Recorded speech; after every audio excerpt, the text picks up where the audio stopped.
and welcome to the 9:30 a.m. to 10 a.m. session of the 2021 Open Simulator Community Conference. In this session, we are pleased to introduce the presentation, Minecraft and Minetest for CLIL and Global Issues, the EXCALIBUR project. Our speakers are Heiki Philp and Stephanie Woessner. Heiki is an immersive education specialist for language teaching and learning and the founder of the Virtual Roundtable Conference and co-owns Edunation in Second Life and in OpenSim. Stephanie Woessner is an innovation team leader and consultant whose expertise are extended reality, game-based learning, and artificial intelligence. Please check out the website found at conference.opensimulator.org for speaker bios, details of sessions, and the full schedule of events. The session is being live streamed and recorded, so if you have questions or comments during the session, you may send tweets to @OpenSimCC with the hashtag OSCC22. And please, in chat, put question or Q before the question so that it's visible. Thank you very much. Welcome again, and let's begin. Heike? Hello, welcome everybody. Thank you very much for hosting us. This is so awesome. Thank you also for doing a technical magic to get Steffi online. Hi, Steffi. How are you doing? Hi, Heike. Thanks. How are you? Very good. I forwarded to the third slide, so you can pick it up from there. Is it okay? That's not the first slide, I think. I can see No, one it's the third slide over there. I put out the speak out with the text. Okay.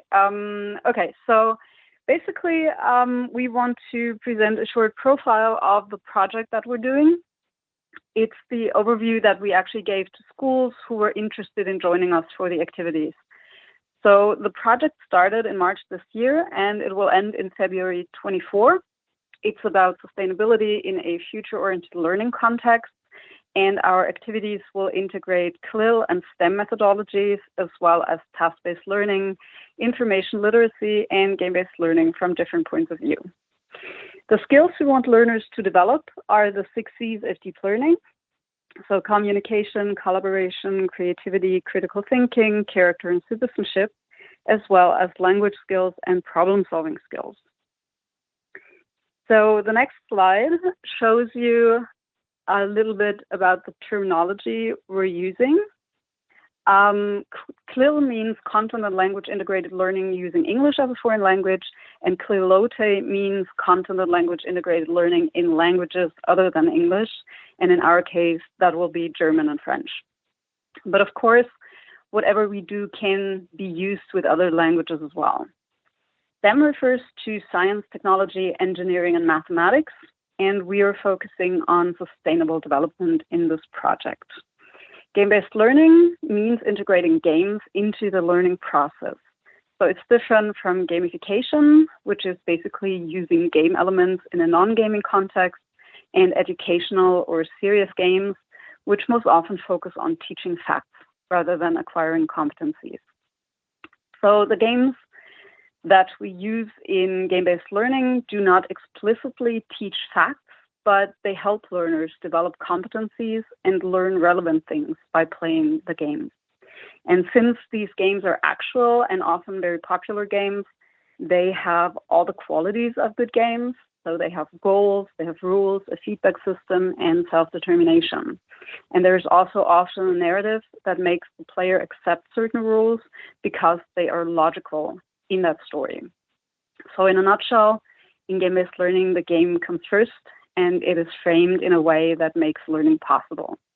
Even evaluation can be integrated into the story then. Next slide, please. So the virtual worlds that we will use with learners from different countries are Minetest and Minecraft. Minetest is an open source game engine that is very similar to Minecraft. But it doesn't come with the privacy issues that are attached to Minecraft because Minecraft belongs to Microsoft. So this may not be important in many countries, but there are a few countries like Germany that really care about protecting the personal information of minors. and require all services used with minors in an educational setting to be GDPR compliant. So we will be using Minetest servers that belong to my institution, the Landesmedienzentrum Baden-Württemberg, and that have been created with the server dashboard Blockalot, which can currently be used by educators all over the world for free. And everything we will do with learners in Minetest and Minecraft worlds can be adapted, for example, to OpenSim worlds, which can also be hosted in compliance with GDPR regulations because OpenSim is an open source project too. So that is basically a good thing. Our goals, our short-term goal is comparing learning adventures in Minetest and Minecraft relating to sustainability issues. Our intermediate goal is the creation of a European network focusing on interdisciplinary future topics. And our long-term goal is that learners be able to shape and strengthen Europe, connect acquired knowledge with intercultural and interdisciplinary skills, develop a future-oriented mindset, and develop also agency in the future. Next slide. And if you want to know more about this project, its origins or results once we have some, please contact our project coordinator, Laura. She doesn't really want us to reveal much more information on the project for the time being, so she would be the person to address all your questions too. And we also listed some articles by her that are partly the basis for the project. So what I want to talk to you about now is on the next slide, and that is my personal motivation to actually become involved in this project. I am someone who observes the world with open eyes, and I also tend to want to make the world a better place. That's why I became a teacher. And if we look at the world today, we see quite a number of alarming events. We have been living with a pandemic for more than 2 years now. We have frequent encounters with the effects of climate change, and we also have a war on our doorstep. And at the very same time, we live in really extremely exciting times. Our work and daily lives have changed tremendously due to digitalization in the past 15 years or so.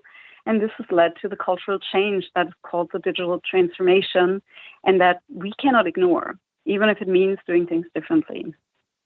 But it can also help us solve problems if we are problem solvers.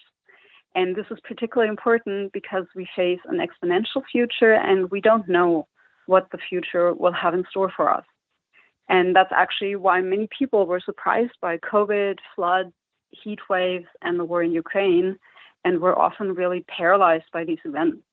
And that can absolutely not happen again. We need to prepare late Gen Z and Gen Alpha to have agency in the future. Next slide, please.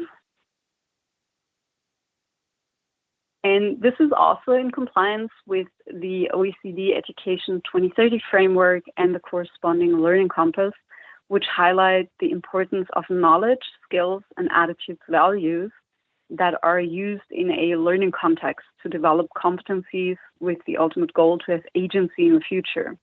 And the problem is that in schools in most countries, the ultimate goal seems to be getting a good grade. And we need to move on from this, with one option being game-based learning. But now, why are games so attractive to young people and also to older people? That's something the next slide will explain.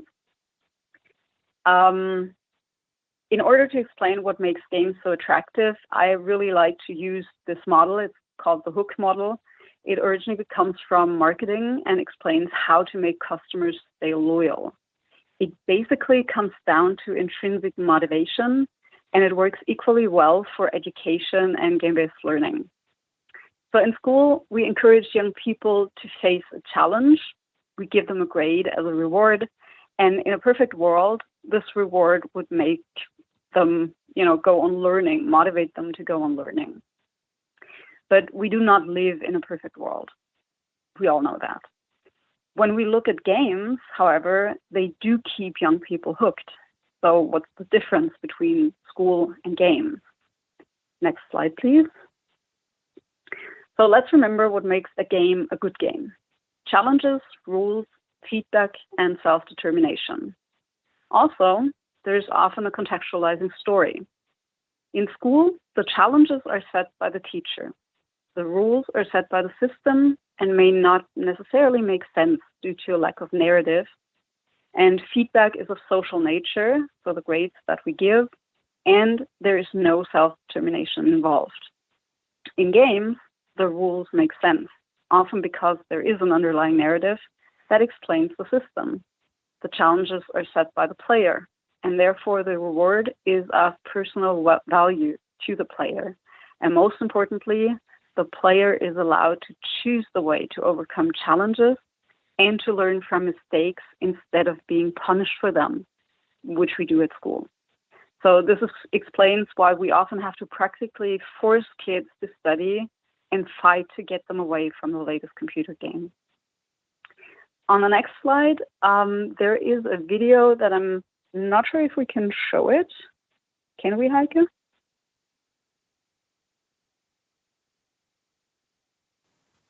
So this is a video.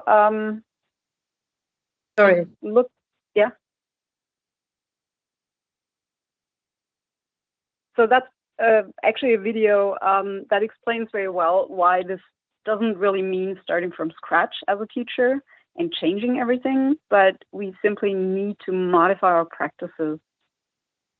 And I don't think we can show the video, so I'm just inviting you to have a look at that video once you get the slides. It basically explains very well why. Yeah, the URL into the text chat, okay? Mm-hmm. Okay, perfect. So can we give the audience maybe a minute to have a look at the part of the video? So that would be from minute 9:47 to 10:49.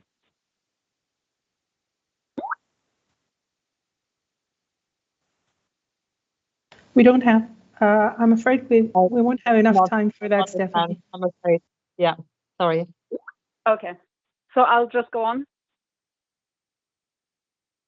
Yes, please, go ahead. Okay, so basically this video shows you very well that actually learning design is the key to success, and that game-based learning and virtual worlds can do the trick in this respect.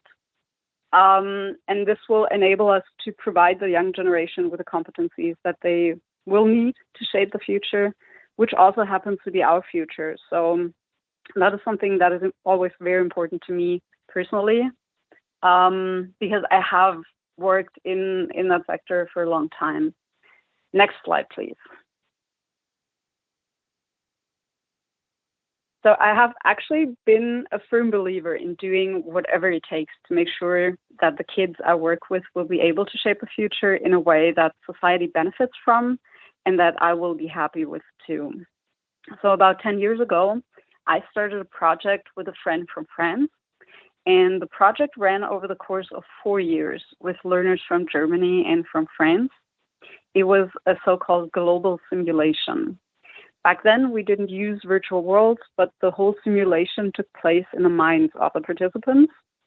The only thing we did in virtual worlds were the machinimas that we made in Second Life, and that helped the learners imagine the fictional world our project was set in. But today, of course, we could actually have them work in virtual worlds, and we actually also have a Minetest template that was designed based on this project. So in this project, we had the Germans and the French learners invent new identities. The Germans became French and vice versa. And they then applied to participate in a fictional European exchange program that would have them move into a European village in Brussels, where they would live in shared housing and work on European projects such as Carnival tradition. And we worked on the project over usually 6 to 8 months with each group. We integrated a lot of topics that we would usually work on using textbooks. And our experience showed that we have very little time to actually explain the other projects as well, just to let you know. 2 minutes left. Okay, great. So basically our experience showed that immersing the kids into a narrative and having them interact improved their general language and intercultural competencies by a lot. And they became a community based on European values. We're going to skip the next project, which is a little more recent, but you will get the link in the slides. And now I'm just going to tell you something about an expo space that you can visit in OpenSim. Most of you probably know Heike's previous EU-funded projects and have inferred long ago from the name that EXCALIBUR, which she co-initiated, is the newest in the series of projects. So she has set up an expo area about Guinevere and all the other projects, so you can learn about or refresh your memory regarding all these other amazing projects she was involved in. And I'm going to put the link to the slides in the chat in a second. Thank you so very much. much. And I just to everyone know that I'm a total proud colleague of Stephanie, who's an absolutely amazing professional in this field and who's got this awesome experience. So I'm so happy that she's one of the project partners in this project. Give her a round of applause. She is an awesome, awesome multimedia specialist. Virtual world, immersive learning, projects. I don't know how to describe Thank you. Thank you. Thank you very much, Heike and Stephanie, and thank you, Heike, for introducing Stephanie to the community and for a wonderful, informative and interesting presentation. As a reminder to our audience, you will want to check out conference.opensimulator.org to see what is coming up on the conference schedule. You won't want to miss our next session, which will begin at 10 a.m. in this keynote region and is entitled TESOL Immersion and the 2030 Agenda in OpenSim. Thank you again to our, and please, of course, feel free to explore all our expo regions. Thank you again to our presenters and to the audience.